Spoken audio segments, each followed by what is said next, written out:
Olá, tudo bem? Eu me chamo Raimunda Macena Cavalcante, sou discente do mestrado em biotecnologia. Hoje eu estarei abordando a temática a respeito das estratégias biotecnológicas na detecção de indicadores microbiológicos de contaminação hídrica, uma abordagem baseada em substratos cromogênicos e fluorogênicos para a Escherichia coli. E este trabalho será para aquisição de notas na disciplina de metabolismo, sob a orientação da professora Milena Massoto. Então, aqui eu trouxe essa imagem para falar a respeito de um recurso disponível para nós, mas que é de extrema necessidade e importância para as nossas vidas, né? Nós estamos falando aqui desse recurso que é justamente a água. A água, ela que é essencial para a nossa sobrevivência, assim também como para a sobrevivência de outros seres. Se você fizer uma análise, provavelmente todos os organismos vivos, né, do planeta, eles necessitam de água ali para a sua sobrevivência, para a sua subsistência. Conosco, seres humanos, também não é diferente. Eu até costumo falar que, dependendo ali da reserva que você tem ali de tecido adiposo, por exemplo, de proteínas, né, carboidrato, você até consiga sobreviver ali por um período determinado, né, sem alimento, sem a comida em si. Agora, sem água, não, você não consegue, o teu corpo ele vai entrar em colapso. A água, ela faz parte da fisiologia do teu corpo. Há algumas literaturas, inclusive, em que dizem que 70% ali do teu corpo ele é composto por água. E aí, quando nós vamos fazendo notório, reforçando que essa água ela é essencial para a nossa subsistência. E aí, quando a gente olha para essa questão, a portaria do Ministério da Saúde, ela vai nos falar que essa água ela deve ser fornecida à população em quantidade suficiente, além de qualidade adequada adequada. Qual é essa qualidade? A qualidade que atenda aos padrões de potabilidade exigidos pelo Ministério da Saúde. Então, significa dizer que não basta eu ter apenas bastante água. Essa água, ela precisa atender esses padrões de potabilidade. E quais são esses padrões de potabilidade? Essa água, ela tem que ter uma turbidez adequada, abaixo de 5 NTU. Essa água ela precisa estar clorada, de 0,2 a 2 miligramas por litro. Essa água precisa ter um pH neutro, né? 7 ali seria o ideal. Essa água também precisa estar ausente para a coliformes totais e micro-organismos, como por exemplo a Escherichia coli. Ou seja, essa água ela precisa estar livre, né, de micro-organismos patogênicos, micro-organismos estes que possam causar doença à pessoa, que podem levar a pessoa ao adoecimento. E para que isso se concretize, algumas políticas públicas, né, são realizadas, são feitas através do monitoramento. E aí é que eu abro parênteses e cito, por exemplo, a vigilância da qualidade da água para consumo humano, que é o Vigiágua. Esse programa é um programa do governo federal que tem por objetivo analisar todas as águas, né, que são consumidas ali pela população, seja ela de captação superficial ou subterrânea. Então, é feito esse monitoramento para verificar o nível de contaminação dessa água que a população está consumindo. É claro que se é realizado esse monitoramento e esse monitoramento ele é realizado de forma eficaz, a gente pode ter aí a redução, né, de pessoas adoecendo por conta de doenças de veiculação hídrica. Essas doenças de veiculação hídrica são justamente doenças que são causadas pela água contaminada. Aqui eu trouxe essa imagem, né, para representar, por exemplo, o meio ambiente, onde a gente vai ter a vegetação, tem o solo, tem a água, tem animais, né? Dentro desse ambiente a gente vai ter aí fatores bióticos, fatores abióticos, os dois ali em conjunto para que nós tenhamos esse ambiente perfeito. E aí, quando a gente fala de meio ambiente, né, a gente vai estar falando aí, por exemplo, sempre vem à cabeça as pessoas, por exemplo, que moram na zona rural, né? A gente vê aí, por exemplo, as comunidades ribeirinhas. Esses ribeirinhos são justamente a população que mora ali em torno dos rios, né, dos lagos. E essa população, ela utiliza dessa água para a sua subsistência, tanto para o seu trabalho, para a lavoura, para o seu transporte, para as suas atividades domésticas e também para o seu consumo. As pessoas, os ribeirinhos que ali estão, eles acabam, muitos deles, né, fazendo a captação diretamente do rio e aí fazendo a ingestão dessa água. Poucas são as comunidades onde a gente vai ter esse poço artesiano lá naquele local. Poucas são as comunidades que têm uma estação de tratamento ou uma estação de tratamento e esgoto ali, né, do esgoto, tratamento do esgoto. A maioria das nossas comunidades rurais, na nossa Amazônia, assim também como em outros estados, não recebem esse tratamento adequado na água para o consumo humano, né? Muitos fazem a captação diretamente do rio, como já falado, e às vezes simplesmente só às vezes passam por um filtro, às vezes colocam o hipoclorito, outros não gostam desse subsídio do hipoclorito e acabam ingerindo, né, diretamente essa água sem qualquer tratamento prévio. E aí eles acabam tornando-se mais suscetível ao adoecimento, porque eles estão ali ingerindo essa água contaminada. E quando nós falamos de água contaminada, não tem como relacionar essa população que faz uso dessa água para suas atividades, como já falado, as suas atividades rotineiras, lavagem de roupa, lavagem de louça, além o próprio banheiro ali da casa. Então, não tem como falar, né, dessas comunidades sem falar da contaminação ao meio ambiente. A água está contaminada nesses entornos pela própria ação antrópica, a ação do homem ali naquele local. E aqui na nossa região, na região amazônica, a gente pode perceber, principalmente na zona rural, que a gente vai ter inúmeros flutuantes ali. Esses flutuantes, imagine você, sem qualquer tratamento prévio para os seus dejetos, estes caindo diretamente no rio. Além disso, a gente também tem inúmeras embarcações, os nossos rios funcionam ali como estradas para esses barcos se deslocam de um local para o outro, levando a população. Esses barcos, eles também, muitos não têm esse tratamento para o próprios dejetos ali, descarregando diretamente no rio. Então, acaba que contaminando a água dos nossos rios, né? Então, pela própria ação antrópica tem-se essa contaminação do meio ambiente.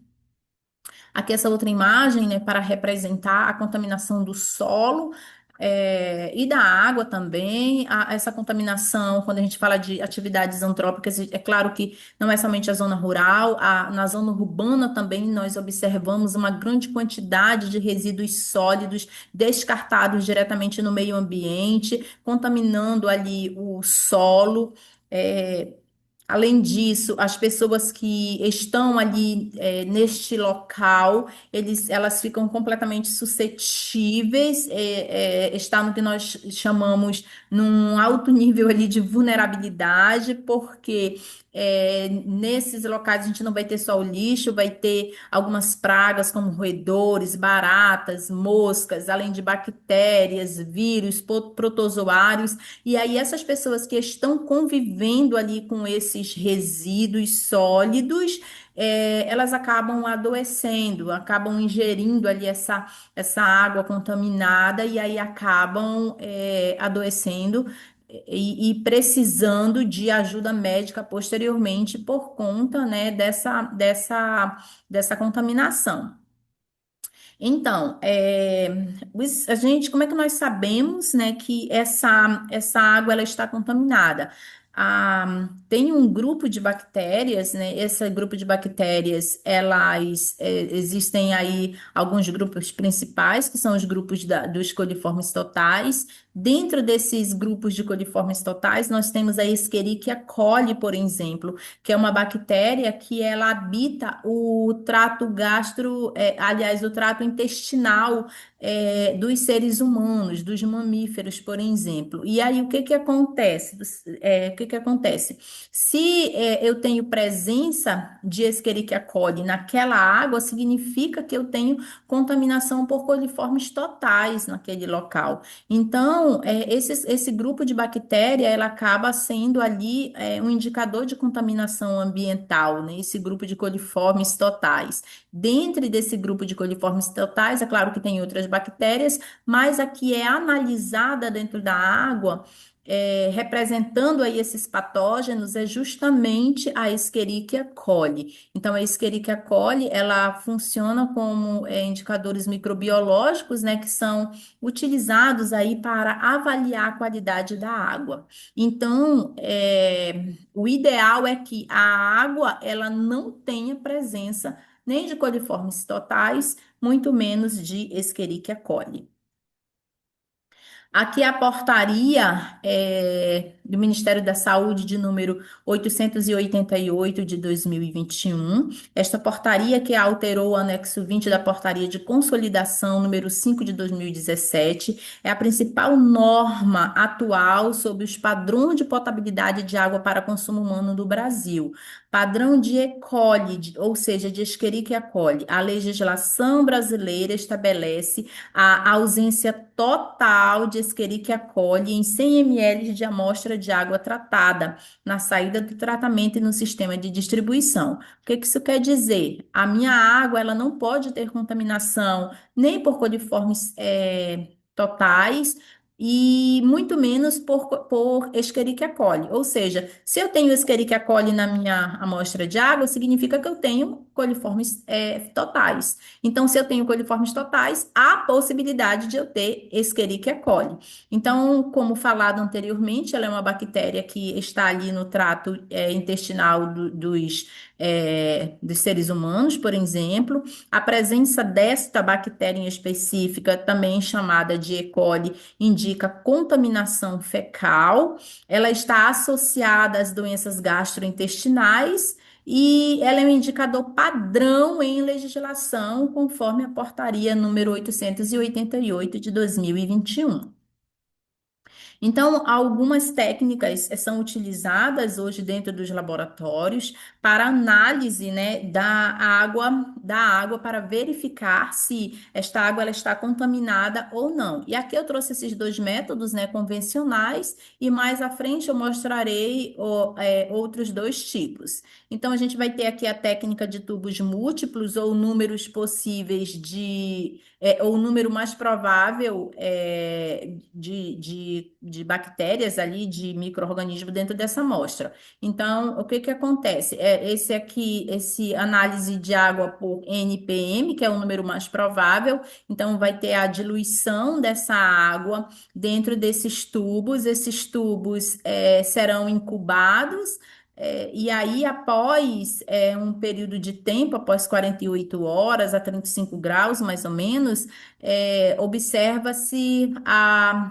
vai se observar a presença ali, a quantidade, né, se esses micro-organismos estão presentes ali. Então, dentro de cada tubinho desse vai ter um outro tubo, e aí, se após a incubação aparecer a presença de gases dentro desse tubo, então significa que ali dentro a gente tem bactéria. Então, é um método estatístico aí utilizado na microbiologia para estimar a concentração de micro-organismos dentro dessa amostra. O outro método é o de filtração por membrana. Nesse aqui é um processo físico aonde ocorre a separação, né, da água dessas partículas, dos micro-organismos, é, é como se fosse ali um filtro mesmo. Então, vai ter essas partículas, e aí coloca-se a água lá, e aí o que for, dependendo do tamanho, da densidade, né,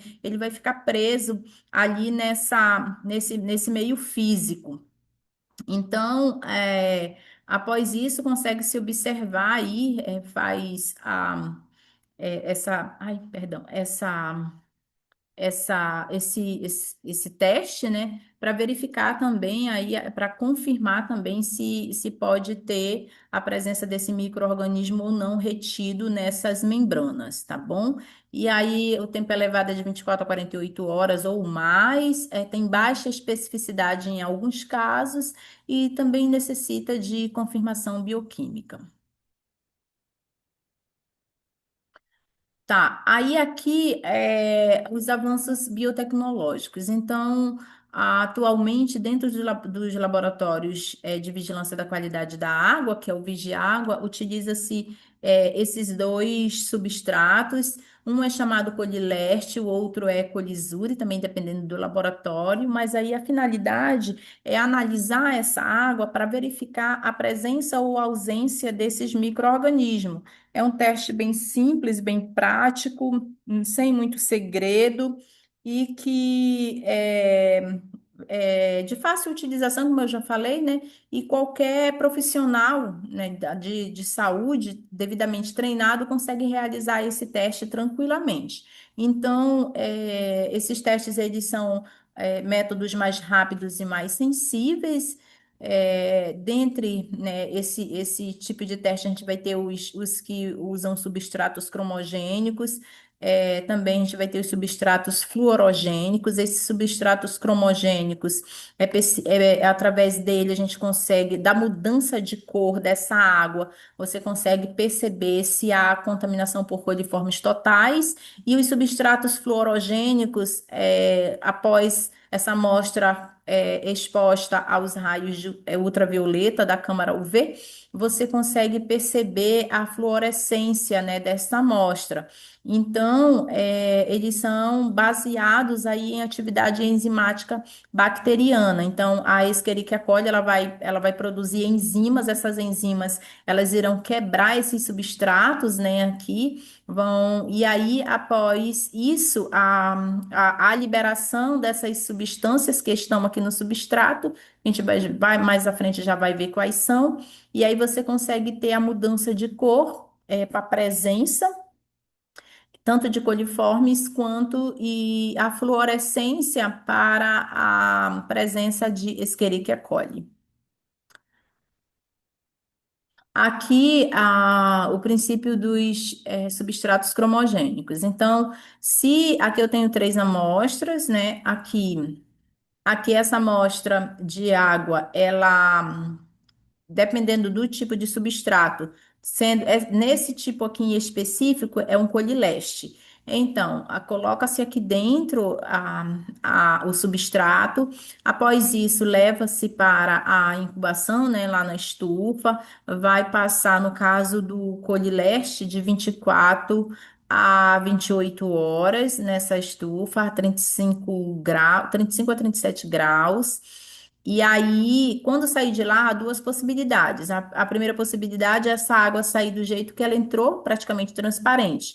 A outra possibilidade é ela sair de uma outra tonalidade, mais especificamente nesse tom aqui amarelo, bem amarelo intenso mesmo. Então, se ele mudou de cor aqui, significa que ele é positivo para coliformes. Se deu positivo para coliformes, aí sim eu levo para a câmara UV. Na câmara UV, se essa amostra emitir fluorescência, então significa dizer que eu tenho aqui a presença de Escherichia coli, tá bom? Então, a beta-galactosidase é uma enzima que vai ser degradada ali pelas bactérias, né, do grupo de coliformes totais. E a beta-glucuronidase é essa enzima também que vai vai degradar ali, vai estar presente na Escherichia coli. Então, como resultado, mudança de cor visível, amarelo e azul, né, presença de coliformes e presença de E. coli. Aqui mais uma amostra para vocês. Então, quando eu levo para a câmara UV, se ela emitir essa fluorescência aqui, após a exposição da luz ultravioleta, então significa que eu tenho a presença de coliforme de Escherichia coli, tá bom?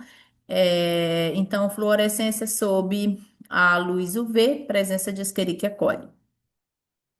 Aqui é mais é o mesmo método na realidade, só que utilizando outro substrato, né? Dependendo do laboratório. Aí, esse aqui é o Colisuri. Você, após colocar o substrato na água, ele já vai ficar automaticamente amarelinho. Essa amostra vai ficar amarela. E aí você leva para a incubação, né? A estufa a 35 graus. Aqui muda o tempo, é de 24 a 48 horas. E após, quando você retirar duas possibilidades, né? Após as 48 horas, por exemplo. Há duas possibilidades. A primeira possibilidade é ele sair da mesma cor que ele entrou lá na estufa, nessa amostra, sair da mesma cor, amarelinha. Se sai da mesma cor, significa que eu tenho ausência de coliformes totais nessa amostra. Porém, se sair nessa cor aqui magenta, então significa dizer que eu tenho a presença de coliformes totais. Se eu tenho presença de coliformes totais, aí eu levo para a câmara UV. Na câmara UV, eu vou observar a fluorescência. Se emitir fluorescência, significa que eu tenho a presença de Escherichia coli. E aqui esse outro método que é para contagem, né? Eles usam essa placa aqui para saber quantas, né, não sei se é milímetros, eu estou esquecida aqui a medição, mas essa placa aqui é para fazer a contagem, né, de quantas bactérias, seriam mais ou menos isso. Então, a biotecnologia, ela usa esse substrato cromogênio, né? E fluorogênico. Então, esse substrato, ele parece com a lactose. Ele pode ser reconhecido pela beta-galactosidase, né? Que é essa enzima produzida por este grupo de bactérias de coliformes totais. Então, os coliformes totais, eles produzem essa beta-galactosidase. Essa enzima ela vai hidrolisar ou vai quebrar ali os substratos cromogênicos, então a gente vai ter a liberação de cor indicando o resultado positivo. Aqui nessa imagem eu quis trazer a vocês, né, para melhor entendimento.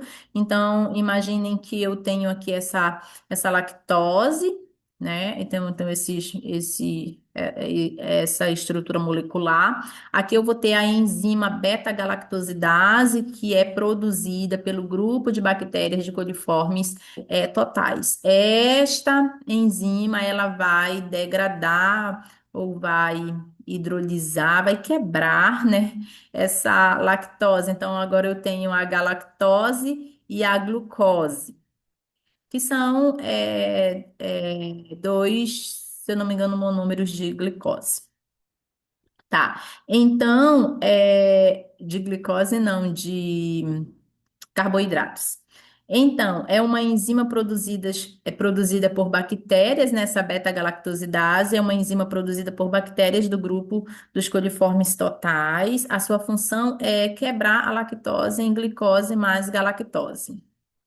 Portanto, então, se a bactéria tem essa enzima, se foi quebrada ali, se ficou roxinho, aliás, magenta a cor, ou se ficou amarela, dependendo do tipo do fornecedor ali desse substrato. Eu estou trabalhando aqui com colisuri e colileste. Colileste, se essa água mudou de cor para amarelo, colisuri, se esta água mudou de cor para magenta, então houve quebra do substrato, né? Houve quebra desse substrato que parece ali uma lactose.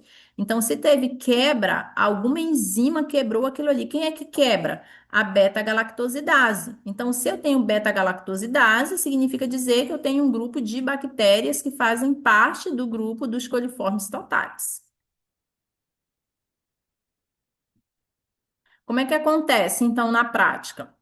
Primeiro coleta-se a água, essa água potencialmente contaminada ou não, a água que você deseja analisar ali. E aí, para essa coleta, tem todo um procedimento, tem que fazer a asepsia do local, tem que higienizar, tem que usar EPI, né? Tem todo um processo de cuidado para que não haja contaminação da própria água ali, pela própria torneira, por exemplo. Imagina a água não está contaminada, mas se a torneira estiver contaminada, então você pode coletar ali essa água contaminada, mas não por conta da água, e sim por conta da torneira. Então, há necessidade de fazer asepsia, de limpar tudo direitinho, para poder então fazer essa coleta. Depois, em campo, você já inicia ali com as análises físico-química, onde é necessário, utilizar alguns equipamentos que eu vou trazer mais à frente para vocês para verificar turbidez, cloro, pH.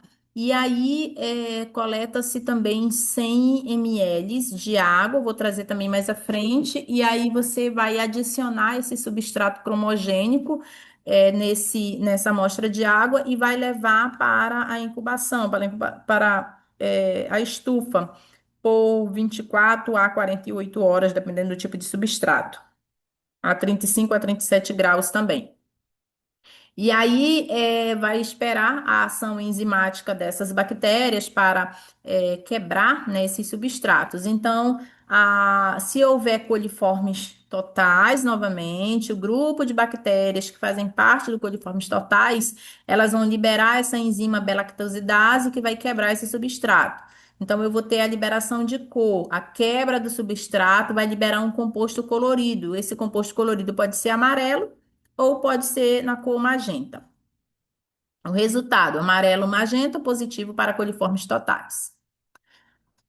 Aqui eu trouxe, representando, o colisure, né, que é o substrato que vai dar essa cor magenta. Então, ó, imagina que eu tenho aqui esse grupo de bactérias que fazem parte, né, desse grupo de coliformes totais. Elas vão liberar essa beta-galactosidase. Esta, por sua vez, vai quebrar esse substrato, liberando aí o clorofenol vermelho. E esse clorofenol vermelho que vai dar a tonalidade magenta lá na água. Se eu tenho a tonalidade magenta, significa que eu tenho a presença de coliformes totais. Após isso, se eu tenho presença de coliformes totais, eu levo para a câmara UV e lá eu vou verificar a fluorescência.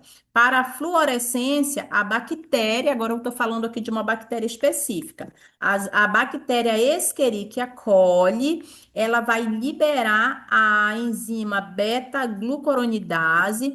Essa enzima beta-glucuronidase, ela vai quebrar esse substrato e aí ela vai liberar aqui a 4-metil-umbeliferona, que vai emitir a fluorescência azul. Então, quando você colocar lá na câmara UV, se tiver presença de coliformes, aí eu posso levar para a câmara UV, lá na câmara UV, se apresentar essa fluorescência, então é positivo para Escherichia coli, tá bom? Então, novamente, eu só necessito levar para a câmara UV se der presença de coliformes totais, ou seja, essa água ela tem que mudar de cor, tá bom? Se eu não tenho mudança de cor na água, então eu não vou ter as bactérias, né, que fazem parte desse grupo. Eu não vou ter E. coli, que faz parte do grupo das coliformes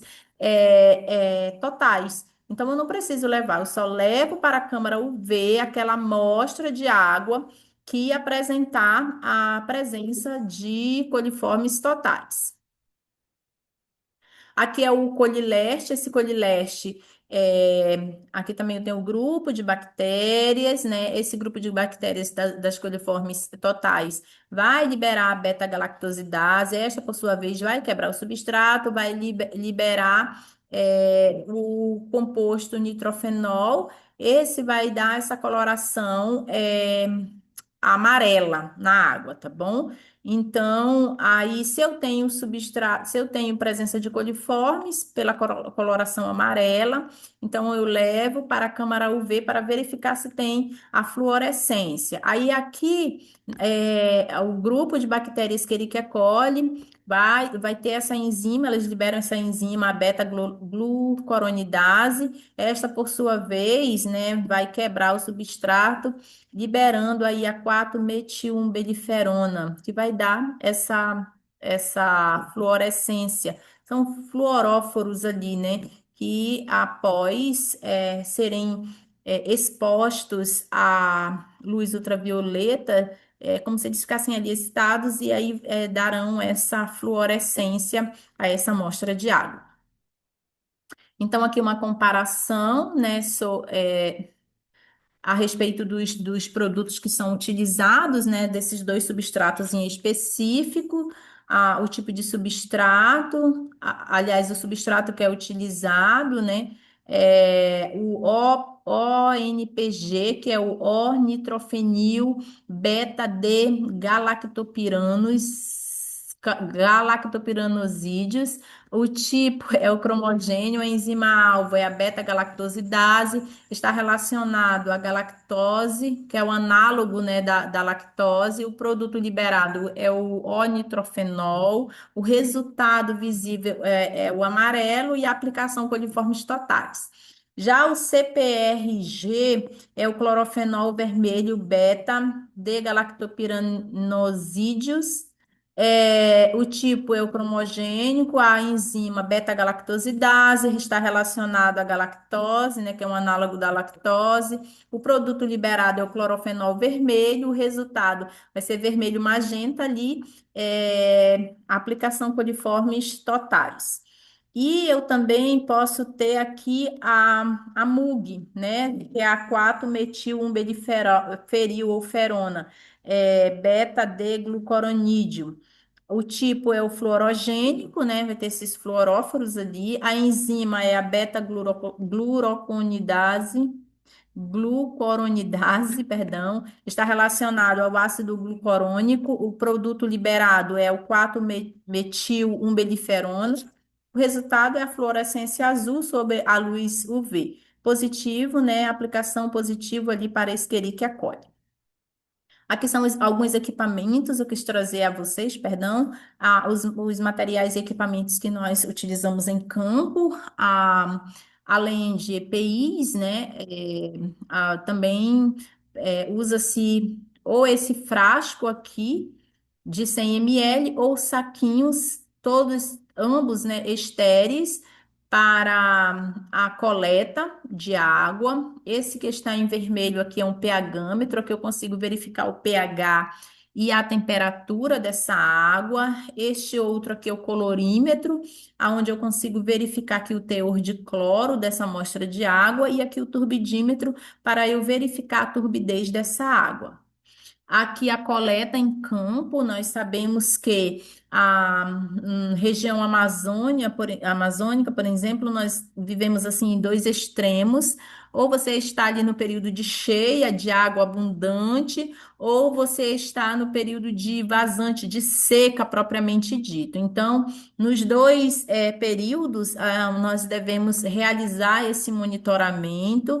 Então, aqui nessa imagem, eu estou aqui nessa comunidade. Se eu não me engano, é Lírio do Vale, o nome dessa comunidade, na zona rural do município de Manacapuru. E aqui nós fomos a um Salta Z, que é um sistema de tratamento de água, né, que fornece água para essa população. Então, nós fomos até o local para verificar esses padrões de potabilidade da água, verificar se a água que estava sendo fornecida nesse período crítico da nossa região, se estava sendo fornecida água de qualidade a essa população. Aqui mostrando nessa segunda imagem aqui os percalços que nós enfrentamos, né, nessas coletas. Aqui é numa outra comunidade chamada Comunidade Tuiué também, zona rural de Manacapuru, coletando num cavalete ali do sistema de abastecimento de água daquela comunidade com mais de 1.000 habitantes. E aqui é no período de estiagem, a seca propriamente dita, aonde inúmeras pessoas são afetadas. Os nossos ribeirinhos eles são afetados, né? A população que moram nesses locais mais distantes são afetados principalmente pela falta de água potável.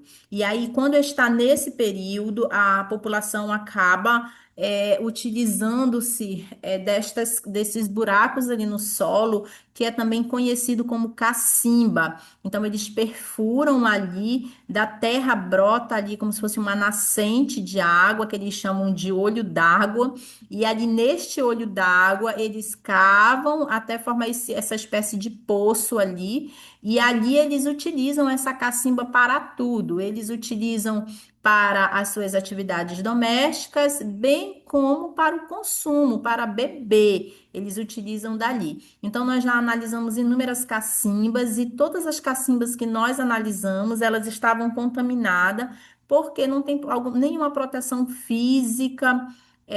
As pessoas observem na imagem que tem aqui um local onde eles costumam lavar as coisas e ali essa água que eles estão lavando cai às vezes de volta dentro da cacimba. Os animais que estão ali em torno passam, além da passagem de pessoas mesmo. Geralmente essa cacimba ela fica aqui embaixo e a comunidade fica lá em cima, ou seja, bem íngreme. E aí, por exemplo, se der uma chuva, tudo que estava lá em cima vem sendo trazido para dentro da cacimba. E aí a gente vai ter contaminação. A gente já encontrou até girinos dentro de cacimba, por incrível que pareça, mas é a realidade da nossa população ribeirinha. Aqui análise físico-química em campo, né? A gente verificando pH, turbidez e ao teor de cloro. Aqui é dentro do laboratório, preparando a amostra microbiológica. Então, adiciona-se o substrato cromogênico à amostra de água a 100 ml. Depois você homogeneiza tudo, né? Que na terceira imagem você observa que esse aqui é um colisure, esse substrato é um colisure, porque quando você termina de colocar, ele já fica amarela a água. Então, é um colisure, aí você homogeneiza, depois você leva para a estufa e lá vai permanecer por 24 a 48 graus, aliás, por 24 a 48 horas a 35 graus. E aí você vai esperar a reação. Se mudar de cor, presença para coliformes. Se não mudou de cor, a ausência de coliformes. Se der presença de coliformes, aí sim eu levo para a câmara UV para verificar a fluorescência. Aqui é a estufa, essa imagem representando uma estufa. E aqui a câmara UV para verificar a fluorescência. E aqui o resultado das amostras. As amostras é, são no arquivo pessoal, e aqui eu tenho várias amostras positivas e negativas para coliformes totais. Então, o amarelo significa negativo para coliformes. A cor magenta positivo para coliformes. E aí, se eu levo para a câmara UV e der fluorescência, então positivo para Escherichia coli.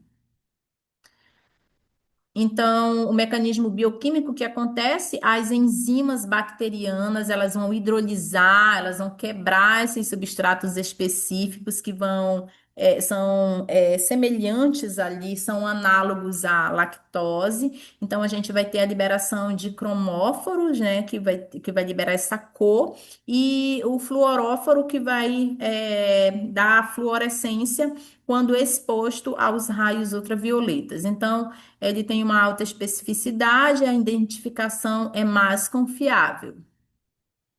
Aqui os dois tipos de testes que nós falamos durante a apresentação, que é o Colisure e o Colileste.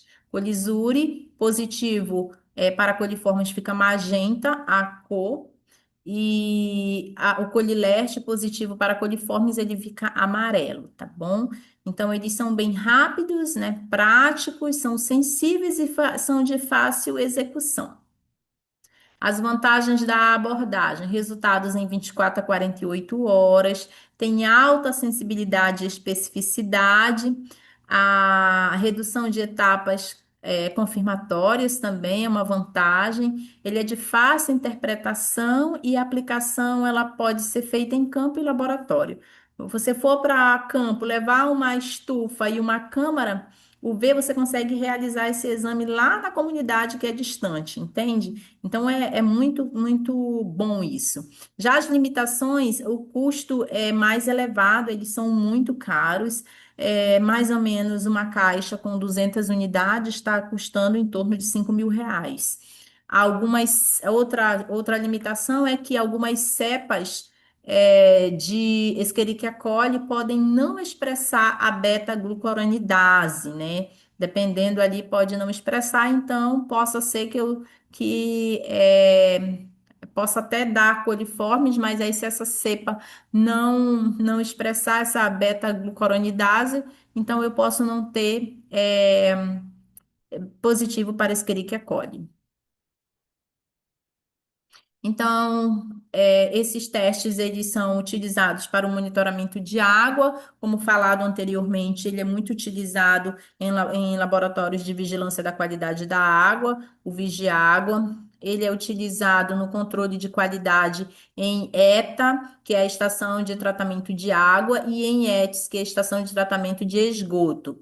É utilizado também pela vigilância ambiental, vigilância sanitária, vigilância da qualidade da água, a pesquisa ambiental e também pode ser utilizada em análises de águas recreacionais.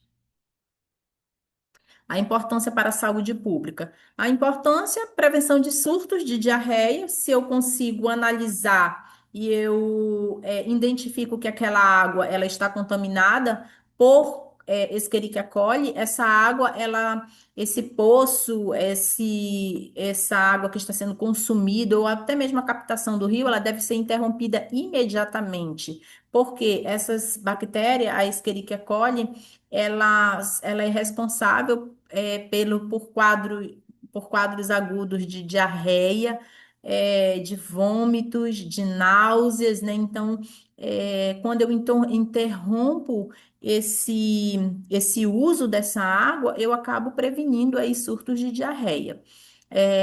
Além de fornecer segurança, né, para essa água que está sendo consumida, apoio também a políticas públicas e monitoramento contínuo da qualidade hídrica desse bem precioso para todos os seres humanos, é essencial para a nossa sobrevivência. As perspectivas futuras é que ocorra uma integração, né, com biologia molecular PCR, que é a